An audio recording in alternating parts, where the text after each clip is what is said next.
성탄 8일 축제 제5일에 보내드리는 오늘의 강론, 담당의 천주교 대전교구 복수동 성당주임 김대건 신부입니다. 오늘 복음은 루카복음 2장 22절에서 35절까지의 말씀입니다. 모세의 율법에 따라 정결례를 거행할 날이 되자 예수님의 부모는 아기를 예루살렘으로 데리고 올라가 주님께 바쳤다. 주님의 율법에 태를 열고 나온 사내 아이는 모두 주님께 봉헌해야 한다고 기록된 대로 한 것이다. 그들은 또한 주님의 율법에서 산 비둘기 한 쌍이나 어린 집비둘기 2마리를 바치라고 명령한 대로 제물을 바쳤다. 그런데 예루살렘에 시메온이라는 사람이 있었다. 이 사람은 의롭고 독실하며 이스라엘이 위로받을 때를 기다리는 이였는데 성령께서 그 위에 머물러 계셨다.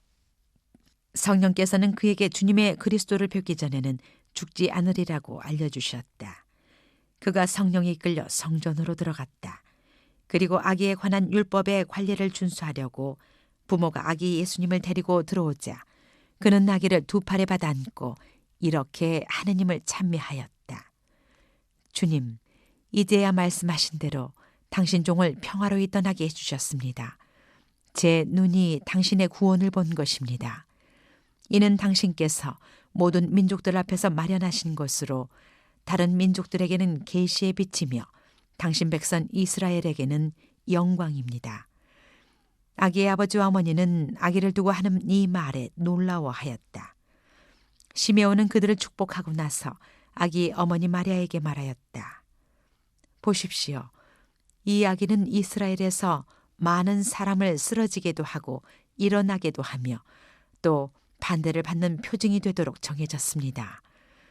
그리하여 당신의 영혼이 칼에 꿰찔리는 가운데 많은 사람의 마음속 생각이 드러날 것입니다. 대전 가톨릭 평화방송 애청자 여러분, 안녕하십니까? 오늘 복음은 우리에게 아기 예수님의 정결례를 거행한 사건을 이렇게 전합니다. 부모는 아기를 예루살렘으로 데리고 올라가 주님께 바쳤다. 그런데 정결 예식은 오직 여성에게만 해당되는 규정입니다. 아들을 낳은 여인은 40일을, 딸을 낳은 여인은 80일을 부정한 기간으로 규정하였으며 이 기간이 지난 후 성전에 가서 예물을 바치고 부정함을 벗어야 했습니다. 이때 아무리 가난해도 비둘기 한 쌍은 바쳐야 했으니 예수님의 유년 시절은 그리 넉넉한 형편이 못 되었을 것입니다. 이어서 복음은 시메온의 노래를 들려줍니다. 그런데 이 노래는 성직자, 수도자들이 바치는 기도인 성무일도의 끝기도에도 나옵니다. 매일 밤 하루를 마감하면서 잠자리에 들기 전에 바치는 셈이죠. 성무일도를 다른 말로 시간 전례라고 합니다. 정해진 시간마다 바치는 이 기도는 한 사람이 바치더라도 교회를 대표해서 바치는 공적인 예배 행위가 되니까요. 그리고 이제 죽어도 여한이 없다는 시메온의 고백은 모든 신앙인들이 꿈꾸는 영원한 생명에 대한 희망을 아기 예수님과의 만남을 통해 그가 이미 맛보았기 때문일 것입니다. 제 눈이 당신의 구원을 본 것입니다. 라고 노래한 것처럼 말이죠. 어쩌면 그는 아기 예수님의 앞날을 미리 내다보고 예언했는지도 모릅니다. 그리고 2000년을 넘긴 신앙의 후손인 우리들은 당시 시메온의 말이 어떤 의미인지 잘 알고 있습니다. 그러기에 아기 예수님에게서 구원과 희망의 빛을 볼 수 있어야 합니다. 하지만 본당 교우들이 신앙의 힘에 의지하는 경우는 대부분 힘들고 어려운 순간이었습니다. 하느님께 바라는 게 있을 때 간절히 매달리는 모습을 보았습니다. 물론 본당 사제로 처음 사목하는 것이라 저희 본당의 경우를 모든 본당으로 일반화시킬 수는 없겠지만 말이죠. 그래도 사목활동 중에 다른 무엇보다도 병자성사와 장례미사 그리고 매달 진행하는 환자 봉송체가 중요하다는 것을 깨달았습니다.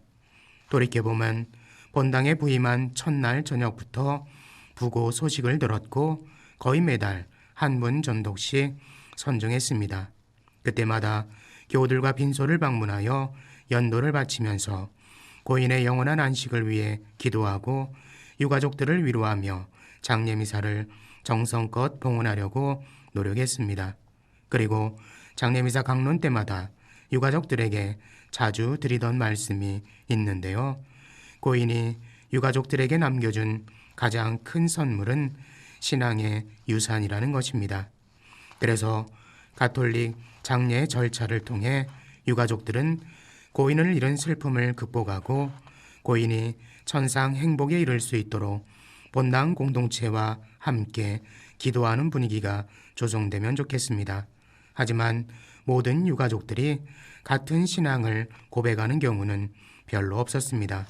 그래서 많은 사람의 마음속 생각이 드러날 것이라는 말씀처럼 의견의 일치를 이루기는 쉽지 않습니다. 그러니 이 방송을 들으시는 분들은 자신의 장례 절차에 관한 구체적인 계획들을 가족과 함께 세우고 공유하시기 바랍니다. 한편 성모일도에서 끝기도를 바칠 때 전능하신 하느님, 이 밤을 편히 쉬게 하시고 거룩한 죽음을 맞게 하소서. 아멘 이라고 하느님의 축복을 청합니다. 이는 나의 생명이 하느님께 달려있다는 고백이기도 합니다. 이렇게 매일 밤 죽고 다음날 아침에 눈을 뜨면 주님을 찬미합시다. 하느님 감사합니다. 라고 고백하면서 새로운 하루를 시작하는 은총을 청합니다. 그런데 요즘 저는 이 기도를 모든 생명체에게로 확장시키고 있습니다. 2015년 발표된 찬미 받으소서 회칙을 통해 프란치스코 교황님은 이미 우리에게 경고하셨습니다. 인류가 지구상에 살아남으려면 다른 모든 생명체들과 함께 공존할 때만 가능하다고 말이죠. 이처럼 모든 것이 서로 연결되어 있으니 인류는 기후위기의 심각성을 인식하고 이를 극복하기 위한 노력에 총력을 기울여야 할 것입니다. 그러니 나의 생존과 어린이들의 생존이 탄소 중림, 곧 넷제로를 통해 실현될 수 있다는 것을 명심합시다. 오늘의 강론, 지금까지 담당해 천주교 대전교구 복수동 성당 주임 김대건 신부였습니다. 내일도 김대건 신부의 강론이 계속됩니다.